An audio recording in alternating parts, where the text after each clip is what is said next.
When someone told me to pick just one thing, or if someone tells me that I have to pick a niche, or I have to funnel myself down and get really, really nuanced as far as like what I can do to help people, that question always made me feel so insecure because I thought something was wrong with me. I thought that because I don't have a specific thing that I feel like I can say that I'm really good at, that I haven't put 10,000 hours into, if I can't say that I haven't put 10,000 hours into something, then I'm probably not good at anything.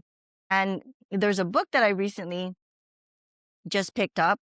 Oh, first of all, that was my hook. This is day 9, by the way. I'm Jacqueline. If it's the first time you're here, welcome.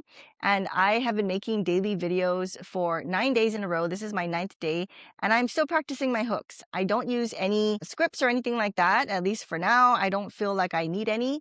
I thought I did, but anyways, without further ado, this is going to be a video that is relatable to you if you've heard the words or the phrase or the question constantly asked to you, what is it exactly that you do? Like, what is the one thing that you're really good at? And if you feel very insecure about that question, or you feel like you become a turtle crawling into its, retracting into its shell, that is so relatable because I feel that way all the time. Whenever someone asks me what I do, I feel like I owe them this big explanation for what I do online or what I'm trying to build, right?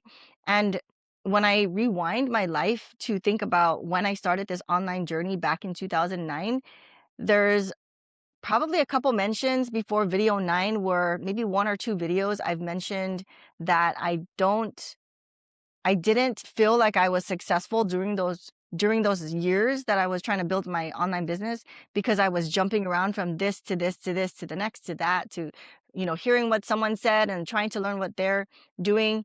And and I told myself that that's the reason why I'm not good at anything, that I it's the reason why I haven't honed down to a specific skill, because I keep jumping around to different skills. And it made me feel really bad over the decades of my life. I'm going to be 49 years old this year, and I feel like my life has nothing to show for it. I feel like and not in a negative way where I'm, having a pity party about myself, although I have had my fair share of those times and those feelings, but I've pushed through them because I know those are not true things. Those are feelings, and I want to listen to data, not feelings, because feelings are not facts, right? They're not true things about yourself. It's just things that you feel that are wavering, and I don't want to listen to that and sit there.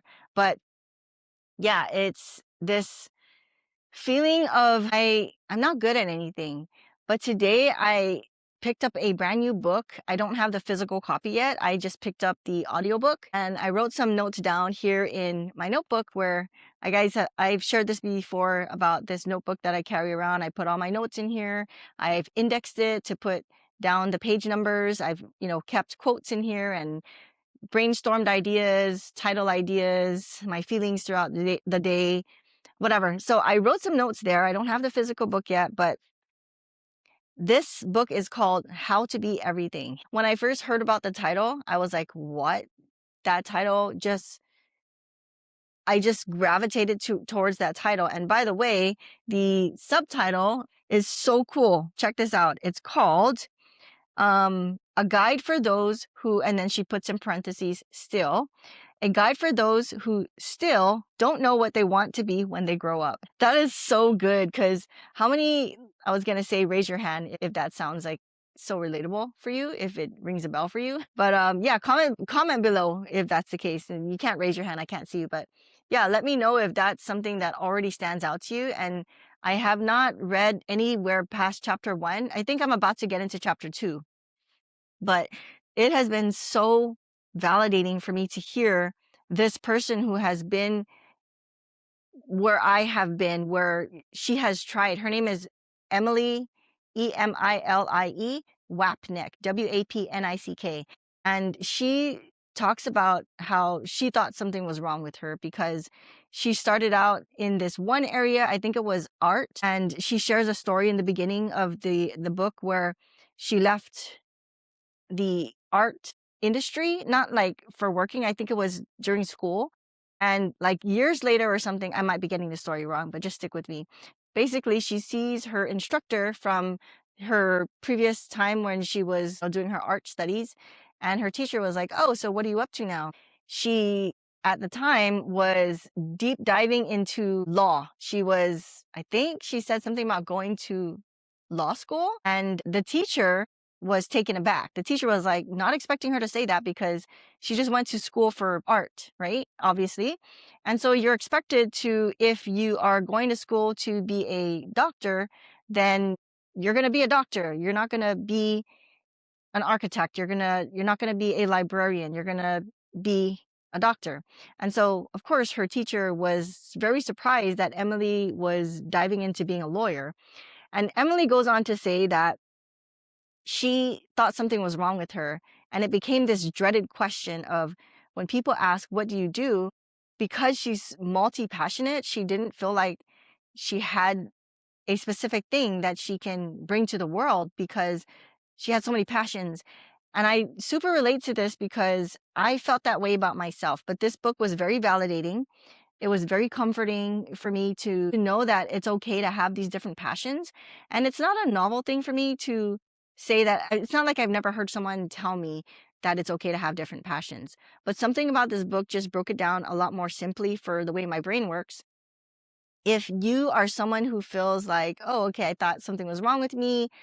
I feel like a jack of all trades," which is what she talks about in her book. She talks about how people in society, in the world, they have this expectation that you should be niched down into a specific thing, right? They have, like, I've taken so many courses since back in 2009, and the most recent one that I took was in 2025 in February, and it's a 1-year program, and it was all about copywriting. And I remember learning again the same thing about niching down and why we want to be in the sea of specialists, not in the sea of generalists. And so if you find yourself being in that category of the jack of all trades. She talks about that in her book, which, by the way, there are different synonyms. There are a variety of synonyms that people can use in different industries. They use the word polymath sometimes, jack of all trades. And there's a couple other, but I didn't list it down. Basically, what it comes to is that they say that if you're a jack of all trades, then you're a master of none. And you need to build up your 10,000 hours, right? Well, who's the one that wrote that book again? 10,000? I forgot his name, but it's a very popular book. He's the one that brought to the surface, because he studied a lot of musicians and athletes and things like that, people like that in those industries who specifically are honed into that one thing, how many hours they spent to be really good at their craft, to be good at that specific activity, art, whatever. And they have accumulated 10,000 hours minimum. And he came to the conclusion with a lot of, I'm probably getting it all out of context, but basically you need lots of accumulation of hours to be good at something, and that's how you can determine whether you're good at the thing. The really cool thing about what Emily mentions is in regards to she calls it multi-potentialite, and she defines it as those who possess multiple interests and creative pursuits. It basically emphasizes individuals who can thrive through diverse experiences and skills. And if you're raising your hand for that, then this book is something you want to pick up. It's something that else that she said is that multi-potentialites, they have a roadmap, but it's not straight like you think. It's curvy. And yeah, it's not a straight line. I want to read something to you that she said in chapter 1. She says, unlike specialists who pursue singular career paths, multi-potentialites often navigate multiple trajectories, applying skills across various disciplines. This interdisciplinary experience can lead to unique and practical applications in diverse contexts. Being a multi-potentialite in a specialist world, yes, there are benefits to being a multi-potentialite, but there are also challenges to finding meaningful work, maintaining productivity, and building self-esteem. And it's a struggle to balance diverse interests against societal expectations, because if you go to school to study how to be an artist, right, or a nurse or you go to med school, then you're expected to follow that trajectory. But people who are multi-potentialites, they have many different interests, and it's very diverse. And so to the world, it looks like, to the people who are very niche down to being a doctor and whatnot, they look at someone like us, someone like me, as, oh, you're confused. You don't know what you want to do yet. You don't know. You don't. Basically, I feel like if people knew my life, they would look at me and label it as, she doesn't know what she wants to do with her life yet. She's struggling to figure it out. With In regards to that, yeah, that's the truth. I felt so much struggle for many years of my life, for 2 decades. By the way, I have hot water today, so let me just enjoy this sip really quick because my mouth is getting dry. Hot water. I will not be able to drink this soon because it's officially spring here in Seattle, and it's gonna start to get really warm. But I really want to enjoy wearing my sweatshirt and, sitting down with my cozy fuzzy blanket and a cup of hot water. Okay, anyways, yeah, people will look at what I'm doing and wonder, like, what do you do exactly? And with that, it is something that I am trying to figure out as still. But the way Emily describes it is, and I can't wait to get into the rest of the book, but the way she describes it is, you think about all the different things that you've learned, right? It's stacked up. Basically, you stack what you learn and you create something from that. So for me, let's say, for example, let me think. Many courses that I've purchased, they weren't thrown in the trash. I actually went through the courses. I went through these programs.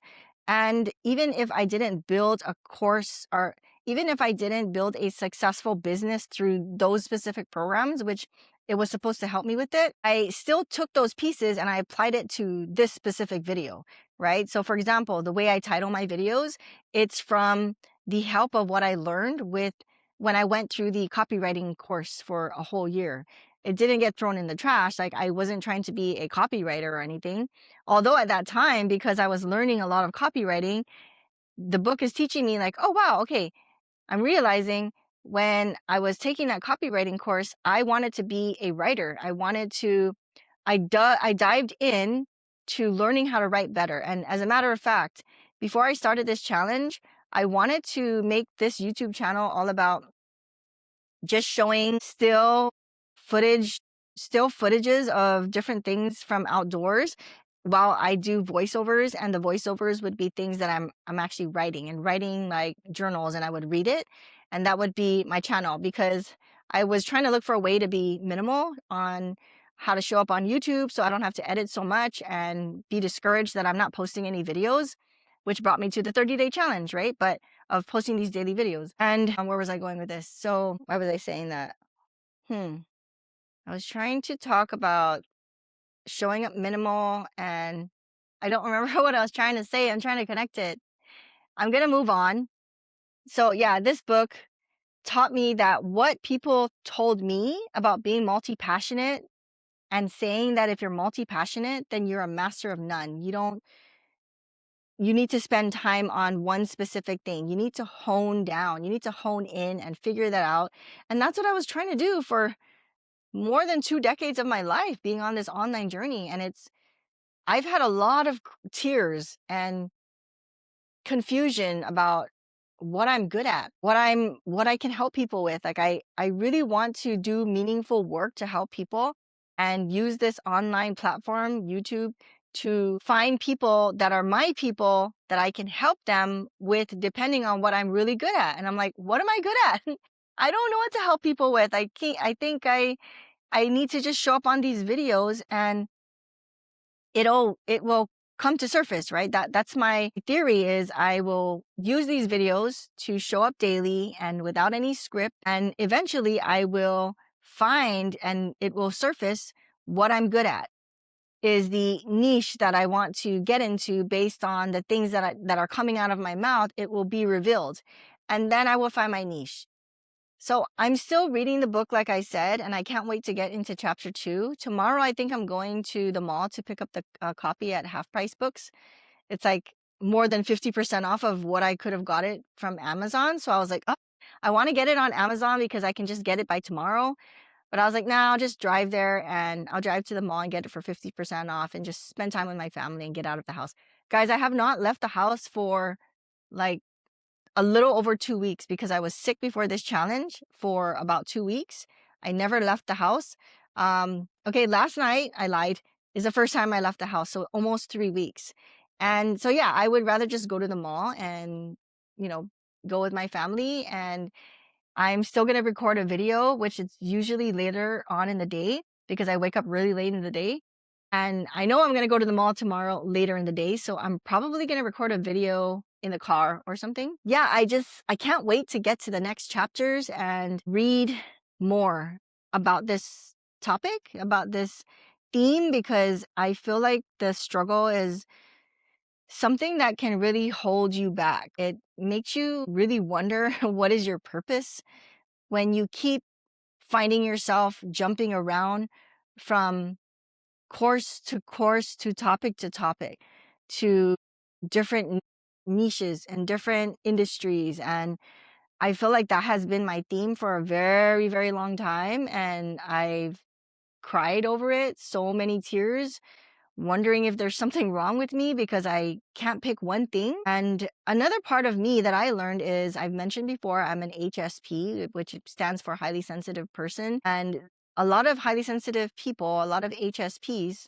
which I have the book right there by, let me just grab it, by Elaine. Oh my gosh, I'm forgetting her last name. Elaine. I was thinking of my middle school friend's last name, but not that. It's Elaine Aron. Yeah, The Highly Sensitive Person is a book that I read when I found out about what it was describing. I was like, oh, am I a highly sensitive person? Yeah, so HSPs, they a lot of HSPs fall into the category of being creatives, of being people who they are multi-passionate about many things. And that ties along with this new book, How to Be, what is it called? How to Be Good at Everything? Yeah, or How to Be Everything. Not How to Be Good at Everything. How to Be Everything. It ties together with that book as far as my, how I show up, how I'm trying to figure out what the heck I'm good at. This HSP, the Highly Sensitive Person book, this validated a lot about how I show up in the world. And also I realized that I am an introvert. So, and introverts, a lot of us are creatives as well. So there's a lot of things that I have discovered about myself, that I've received about myself, that I've embraced about myself and my quirks and my imperfections and the way I'm wired, all the way down to I cannot sleep at night because I'm an insomniac. And, like this morning, I did not go to sleep, guys, last night until like 9:30 a.m. this morning. And then I got out of bed at like almost 3 p.m., but I was awake at 12 p.m., 12:20 when my husband came home for lunch. And I was just laying in bed, just trying to wake up and doing my 0 hour in bed on my phone and just like hanging out and just taking it slow. Yeah, HSPs also are some, and this is not a video about HSPs, but this was also validating because it made me realize why it takes me a very long time to wake up in the morning, and I have a hard time because it's the way yeah. So there's a couple of things that she mentioned on chapter 1 that I know that you guys will be able to relate to this. I wanted to share it and I wrote it down because it stood out to me. So she says the guilt and shame when moving from one area to the next, the discomfort of being a beginner again and again, because it's like when you're multi-passionate, right? When you are a multi-potentialite, it means that you are learning something new, which means that you are a beginner again and again. And there's discomfort in that because it feels like you are not sticking to one thing. And then it does something to your self-esteem. Fear of not being the best. So yeah, that's so relatable to me because I feel like I don't know what I'm good at. I mean, I like fitness and I'm passionate about fitness, but I don't feel like I was like the best fitness instructor or anything. I'm passionate about it. Like took a lot of time and years of my life learning about fitness. It was my degree since 2003, and then I didn't really use it. And then I got into the fitness industry, being a fitness instructor. And today I still enjoy fitness, right? But I keep saying that, okay, I guess fitness is the thing because I have physical, tangible evidence that I was able to help people and use it. But um, yeah, what else am I the best at? It's this fear of not being the best, imposter syndrome, external critiques, and the dreaded, so what do you do? Is true that it's a dreaded question. I feel I feel extremely insecure whenever someone asks me what I do because I'm learning not to feel so cringe to tell people I'm a YouTuber. I'm learning to just receive that I am a YouTuber. I just Yeah, when people ask what do I do, I don't want to tell. Like, what am I gonna write in the doctor's office when I go to a clinic when it says occupation? I'm gonna put YouTuber. I don't know. I just feel weird. I'm not I'm not comfortable with that yet. Yeah, so that is a very scary question that I've gotten asked for the last 20 years of my life.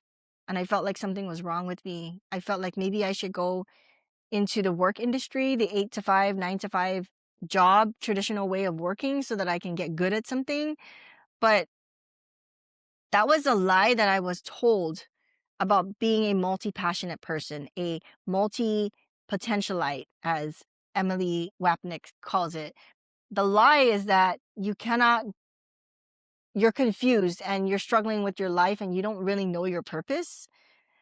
That's a lack of a better way to say it, but basically you're a master of none, right? And it makes you feel really small. I feel really, yeah, I don't know what other word to say, is just insecure. But the book really helped me to smile about being myself and knowing that God wired me this way, and all of the investments that I've made over the years is not wasted. I still use them every single day of my life in this YouTube journey, in my entrepreneurship building as I was building my podcast, the different hardly ever, but when I ever do post an Instagram reel, I use a lot of the copywriting skills that I've learned to write those posts, and a lot of the writing that I love to do. I've done that in the captions when I do Instagram reels.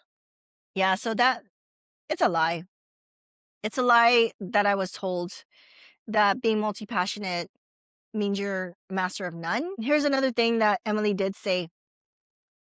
I love her example because she says, okay, so does that mean that a teacher, when it comes to 10,000 hours, does that mean that when you put two people together, teacher A and teacher B, teacher A, if teacher A has been a teacher well seasoned for like 20 years, and you put that teacher versus teacher B, who is a brand new teacher and doesn't really have many hours of teaching, but they have the creativity and they have the drive and determination, and they're on a high, right? When you are in a new environment and you learn something new, you are in this zone of like being so like a sponge, and you have more anticipation, more so than someone who has been doing it for 20 years.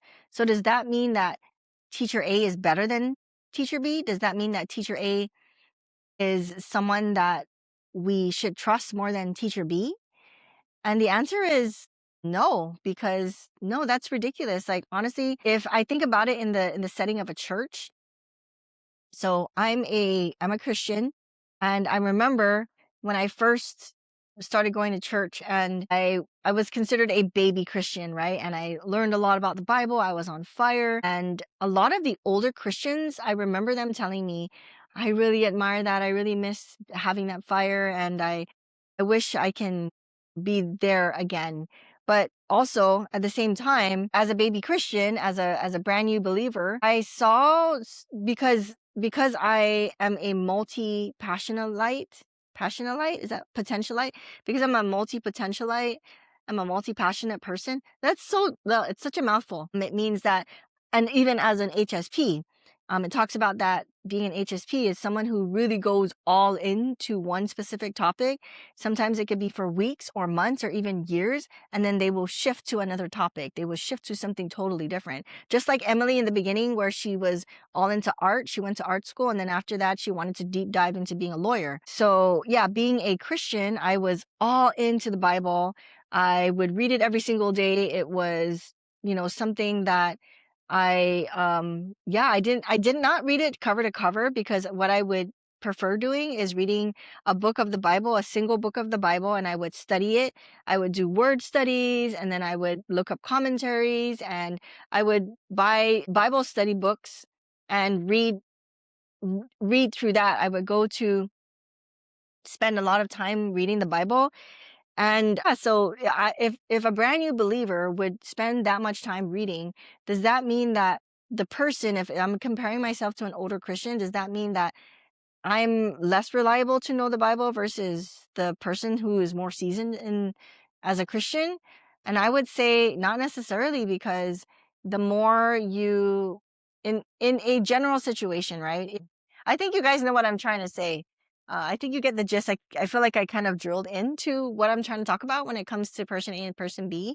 That 10,000 hours, basically, it's not the significant, it's not the factor to determine one person from the other person. And Emily says in her book that this is where she's going to get into chapter 2, I think, where she says both are important, right? That's the thing, is both are important. And on the note of both are important, it reminds me of being an introvert. In this world, this society has made the world a playground for extroverts, or they made it extrovert driven, where things are loud and hustle and fast, and there's a lot of energy when it comes to doing all these things. And basically, introverts and extroverts in the world it's hard for introverts to be in the world because it's an extrovert world. And where was I trying to go with this? I don't know what I was trying to go with. I think I'm kind of zoning out, guys. Honestly, this video is almost 30 minutes. Basically, the introverts, they feel like they are not a part. They don't feel like they're normal in an extrovert world, because when they don't want to go out as often as an extrovert friend or partner wants to, they feel like something's wrong with them, because the extrovert really wants them to go out of the house, for example. But the introvert, that's where they energize, is being alone, being by themselves. That's how they recharge. Opposite, right, of an extrovert. An extrovert, they recharge by being with other people and going out and about and socializing. Not to say that introverts do not socialize. They definitely do. I'm an introvert and I socialize. I love talking to people, strangers even. But I require many, many hours, days, even weeks to just be by myself. And I feel like that's a part of being a creative, is having that solo time, having a lot of reflection time.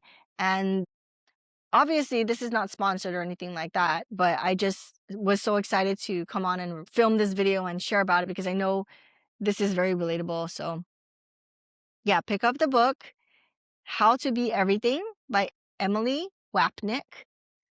Let me make sure I got that name of the book correct. Yeah.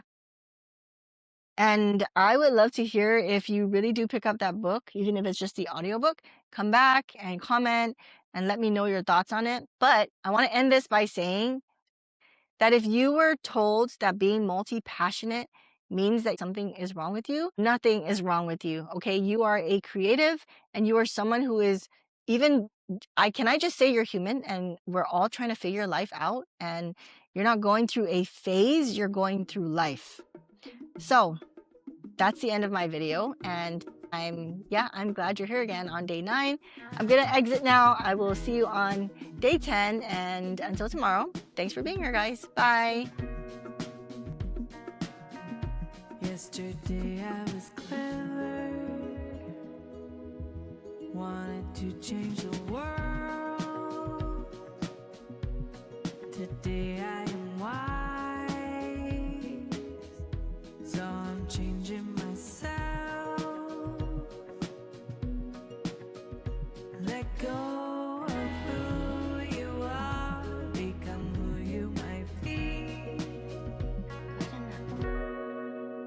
your